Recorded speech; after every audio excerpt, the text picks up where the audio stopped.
ल आज हामी एउटा यस्तो विश्व दृष्टिकोणको बारेमा कुरा गरौँ जसले साम्यवादलाई हतियारले होइन विचारले नै जित्नुपर्छ भन्ने मान्यता राख्छ। यो हो CUSA विश्व दृष्टिकोण।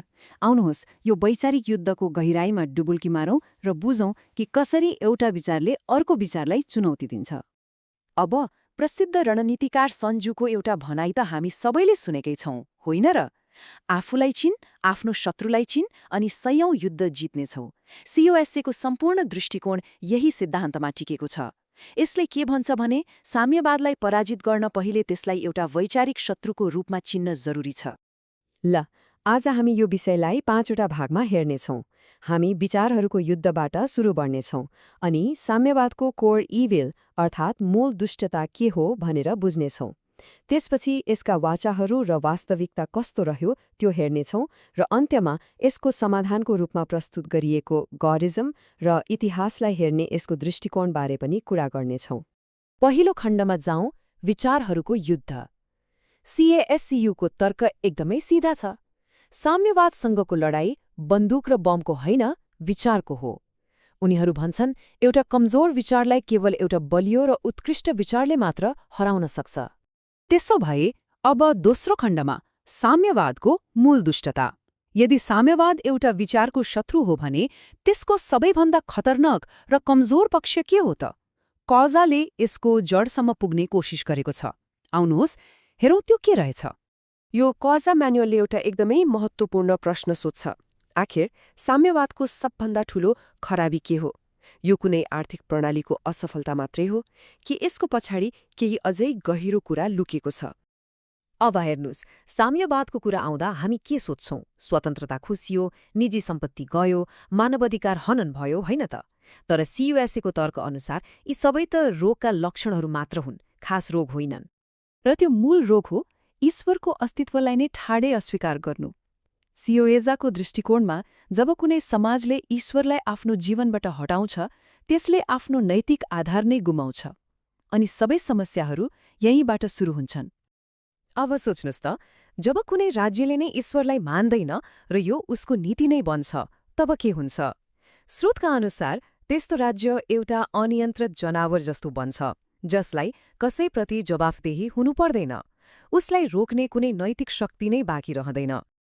ल अब तेस्रो खण्डमा लागौँ, वाचाहरू बनाम वास्तविकता। एउटा यस्तो समाज जसले ईश्वरलाई नै नकार्छ त्यसले कस्ता वाचाहरू गर्यो होला अनि त्यसको नतिजा के भयो त?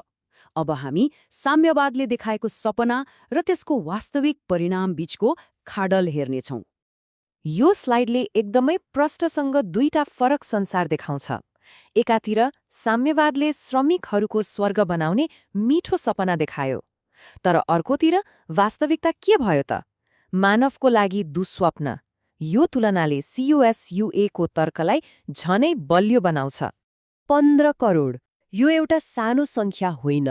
CA म्यानुअलका अनुसार साम्यवादले विश्वभरमा यति धेरै मानिसको ज्यान लियो। उनीहरूले त यसलाई मानवता विरुद्धको सबैभन्दा ठूलो अपराध नै भनेका छन्, जसले यो विचारधाराको मानवीय मूल्यमाथि गम्भीर प्रश्न खडा गर्छ। ल चौथो खण्ड, गॉडिज्म विश्व दृष्टिकोण। समस्या त थाहा भयो, साम्यवादको मूल समस्या ईश्वरलाई नकार्नु हो। तर समाधान के त? हो, CAUSA ले यसको जवाफमा गॉडिज्म नामक एक ईश्वर केन्द्रित दृष्टिकोण अगाडि सार्छ। यो गॉडिज्म भनेको के हो? धेरै जटिल छैन। यो एउटा यस्तो विचार हो जसले ईश्वरलाई नै समाज र हरेक व्यक्तिको जीवनको केन्द्रमा राख्छ। CUSA को तर्क छ यही नै एउटा न्यायपूर्ण र नैतिक समाजको जग हो। यहाँ हामी एउटा दोबाटोमा छौँ जहाँ दुईवटा बाटा छन्। एउटा बाटोले हामीलाई भ्रष्टाचार र दुष्टताले भरिएको संसारमा पुर्याउँछ, अर्को बाटोले चाहिँ ईश्वर केन्द्रित आदर्श समाज अर्थात् पृथ्वीमा स्वर्गतर्फ लैजान्छ। CUSA को अनुसार हामीले यी दुईमध्ये एक रोज्नुपर्छ। एउटा आदर्श समाज कस्तो हुन्छ होला? कजाले एउटा गजबको उदाहरण दिन्छ, हाम्रो आफ्नै शरीरको। जसरी स्वस्थ शरीरका हरेक अङ्गले मस्तिष्कको निर्देशनमा मिलेर काम गर्छन्, त्यसरी नै आदर्श समाजमा सबैले ईश्वरलाई केन्द्रमा राखेर काम गर्छन्। तर ईश्वर बिनाको समाज त स्नायु प्रणाली नै बिग्रेको शरीर जस्तै हुन्छ, दिशाहीन र अस्तव्यस्त। यो स्लाइडले त्यही कुरालाई चित्रमा देखाउँछ। यहाँ मानव शरीरलाई आदर्श समाजको एउटा सानो रूप भनेर देखाइएको छ जहाँ हरेक व्यक्ति समाजको बृहत्तर हितको लागि एक आपसमा जोडिएको हुन्छ, ठिक हाम्रो शरीरका कोषहरू जस्तै। र अब हामी आइपुग्यौं हाम्रो अन्तिम खण्डमा, इतिहास पुनर्स्थापनाको रूपमा। CUSA को नजरमा इतिहास भनेको खालि मिति र घटनाहरूको सूची मात्रै होइन, यसको एउटा महान उद्देश्य छ। आउनुहोस् त्यो उद्देश्य के हो बुझौं। काउसाका अनुसार इतिहासलाई बुझ्ने 4वटा तरिका छन्। पहिलो कुरा, इतिहासको एउटा लक्ष्य छ र त्यो हो ईश्वरको आदर्शलाई साकार पार्नु। दोस्रो, मानव इतिहास भनेको त्यही आदर्शमा फर्कने एउटा लामो यात्रा हो।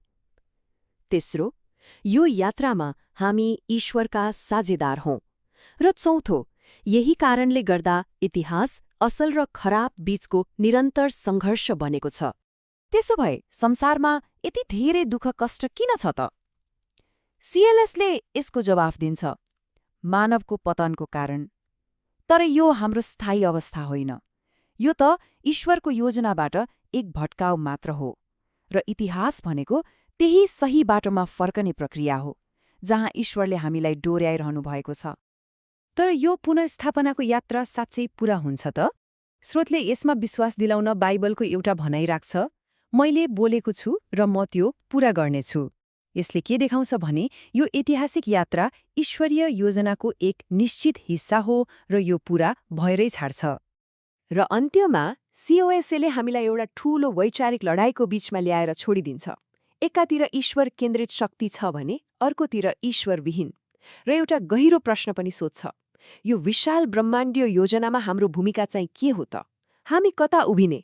यही प्रश्नको जवाफले नै हाम्रो भविष्यको बाटो तय गर्नेछ।